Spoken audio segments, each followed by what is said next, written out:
What is up, beautiful people of YouTube? Welcome back to the channel. So, we are getting the bikes ready for spring today. It's spring in St. Louis, man. The weather, it's been doing what spring weather does in St. Louis. It was like 75, almost 80 degrees on Monday, and today there are snow flurries. So, we've been out riding a little bit, but the season has not totally set in. So, before the season sets in, we need to get some maintenance done. We're going to change the oil on the Shadow.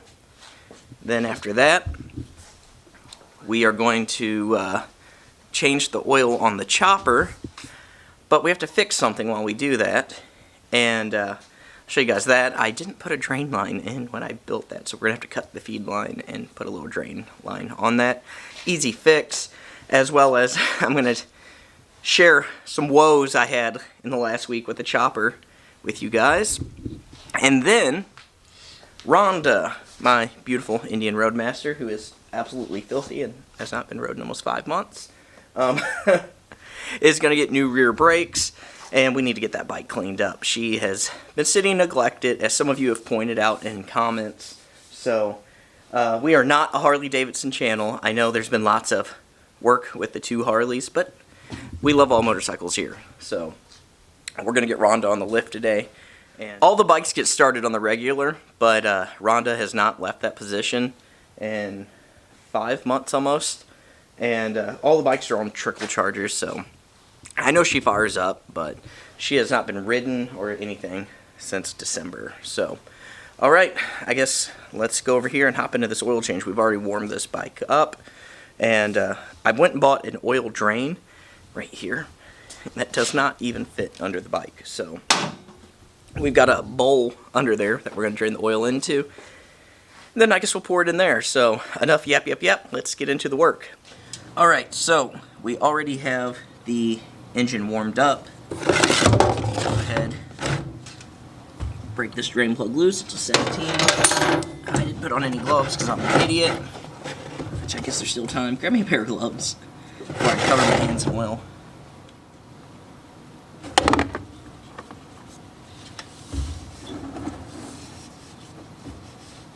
I have no idea how old this oil is, but it's pretty dark. So always swap your crush washer out for a new one. Always. Every single time. So out of all the bikes in the fleet, this one has the easiest oil change, which I kind of expect from Honda. Normally, I would never suggest using a Fram filter. I don't use them on anything, but it's what we're putting on this bike. It's what we had. It's what we were able to find. So it's getting a Fram filter, but I don't normally suggest these.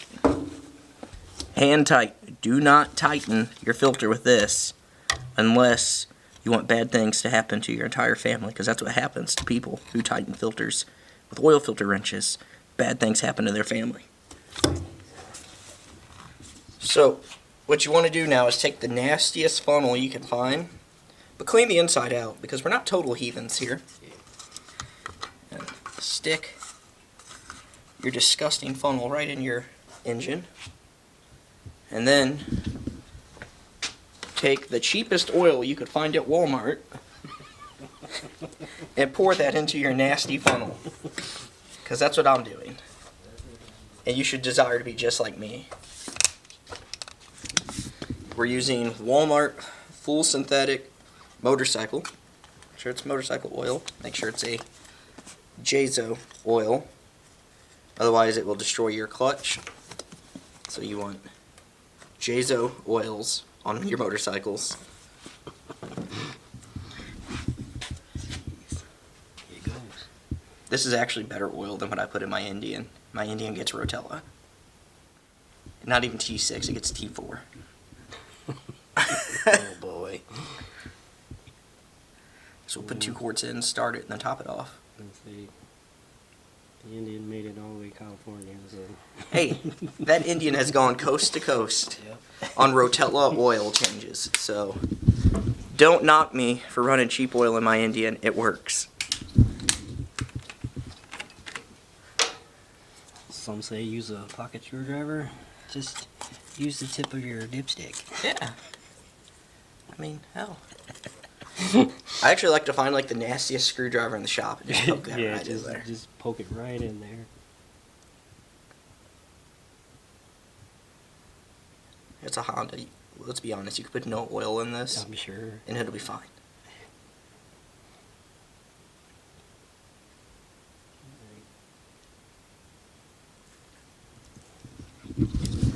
So this bike is supposed to get about 2.5 quarts. We are going to put 2 in it, start it, and then top it off.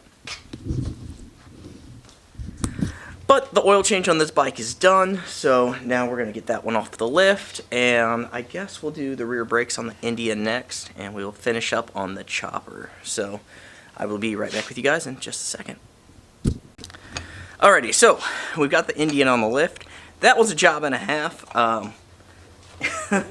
Very sketchy. Say, Jake could very much attest to that, that was sketchy as hell, trying to get that on the lift. This bike is about at the capacity of what this lift is rated for. So we're going to go ahead, do the rear brakes. I've got some Bike Master pads. Last time I put rear brakes on this, I put Indian rear pads on it. I didn't want to, but I needed pads that day. They were the only people local who had them. So that's what I put on. The Indian pads wear out very, very quickly. I don't know what it is with their compound, but they wear out very quick. So we're going to go ahead, throw these on, and that'll be that for this bike. So let me go ahead and dive into this.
Alright, so as you saw, I just took it on a rip. It's all messed up.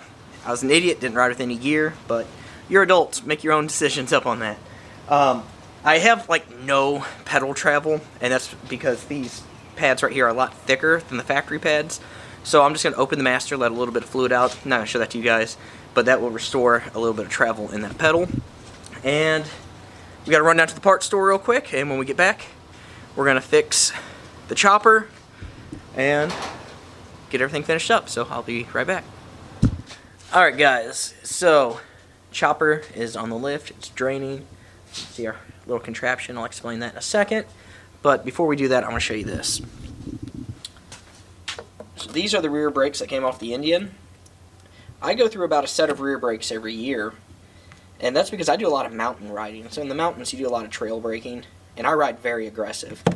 And like I said, these Indian brakes, the Indian factory brakes, they just don't last very long. So there's those. Like, if you own one of these Indians, keep an eye on your brakes if you have factory pads on it, because they don't last long at all. So, what was it? Last weekend, we ran into an issue with the chopper. I was riding, bike started sputtering like it was going to die. Luckily, I was about a block from the shop. I pulled up to the shop, and the bike dies. Okay. I hadn't put gas in it in a little bit, so I assumed I was out of gas. I grabbed the gas can, walk outside, pour gas in the bike, go to fire it up. Nothing. And when I say nothing, I mean I hit the key, not even a click. Nothing at all. I was like, oh, crap. So I get it in, and I put a jump box on it, fires right up. Cool. Okay, maybe I've got a bad battery. Who knows? But let's check everything, because why is this battery dead? It is a brand new battery. It has less than 250 miles on the battery. Why is this battery dead? So I go through checking everything, and I have no ground, and I'm trying to figure out why I have no ground. So I start unbolting all the grounds.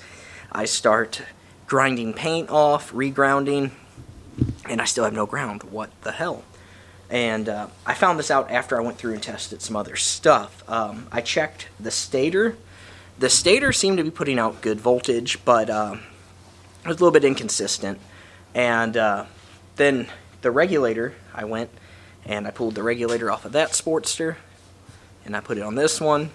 Made no difference. So I go back to the stator. It's not grounded out. I have continuity through it. And nothing else is making sense at this point. So I go ahead and I bought a stator. If you don't know, Sportsters are kind of notorious for stators failing. I got a good deal on that one, so went ahead, ordered that. Between some rewards and stuff that I built up, I think I only paid like $45 out of pocket. Cool. Something that night in my head kept bothering me. I was like, just doesn't make sense. It doesn't make sense. I come back and I go through it all again. Still, I have no ground. Why do I have no ground? And finally, I went and I bought a battery tester, and instantly the thing tells me bad battery. Well, that's weird. I've charged it all night. It's sitting here at 14 volts. But the battery tester's telling me bad battery. On the inside of that battery, the negative terminal shorted out completely. So there was no ground circuit at all on that. We went and bought, well, not bought, warrantied out the battery at Advanced Auto Parts, put that one in, and the bike's fine. It runs fine, it charges fine. So I've got this stator sitting around. Like I said, got it at a great deal, so we'll stick it on the shelf, because sooner or later I will need it. But it just goes to show, start with the basics. Start with the basics. Nothing made sense, and it's because we had a crap battery. So I would also suggest probably don't go to Advanced Auto and buy their die-hard batteries. I've had great luck with the batteries from O'Reilly's. So the only reason I got another is it was under warranty. But this thing's looking like it's about done draining. When I built this bike, I put the feed line in, and I didn't put a way to drain it. Well, that's an issue for serviceability. Now, you could say, Nick, you could just use a pump and pump out the oil bag. Yes, I could. But if I'm on the road and I need to do a quick oil change somewhere, that's not great. So we went in, we cut this line, let it all drain out. That's why we have this contraption right here. And now we're going to reroute the line, and we're going to reroute the line, install this T, and put a short piece of hose that comes off with a bolt in it that will act as a drain plug. So that will allow this bike to be more serviceable on the road. Serviceability is everything when it comes to this kind of stuff. Because I know the Evos, they're very reliable, especially the Evo Sportsters. But what can fail will fail. So when you're building these things, build them as serviceable as you can. So I guess now we're going to go in and go about rerouting these lines and see how all this goes. Alright guys, so we've got our new oil line routed. I didn't record it because we're working up under the bike, very hard to show. But the oil line used to go from here, behind this cover, into the pump. Now it goes from here, so it comes down to right here where we have a T that's been fastened. And on that T we have this right here, so you just loosen this clamp, you can take that out, drain the bike, and then that crosses back over and goes back to the oil pump. So now we're going to throw everything back together and fire it up and make sure it doesn't leak. So give me just a minute and I'll be right back with you. Alright guys, so the bike's out there running. We're just checking for any leaks. We haven't seen anything yet. So pretty much the fleet is ready for spring. Everything's got fresh fluids in it. India needs a wash still. We'll get that done maybe Sunday. But the bikes are ready. The fleet is ready. We're going to get out and we're going to slay some miles this year. And we're going to bring you guys along on all of that. So do me a huge favor. Give this video a big thumbs up. Comment below, what are you riding this season? Are your bikes ready for the spring? Also, while you're doing that, go ahead, subscribe if you're not already subscribed. Hit that description box. We have links to all of our social media, as well as our company website, Headstalls.com, where we sell everything for horses. We have every bit of horse tack except saddles. We have dog leashes, dog collars, as well as apparel. All that helps support this. So I will see you guys in the next one. I love you all. I'm out.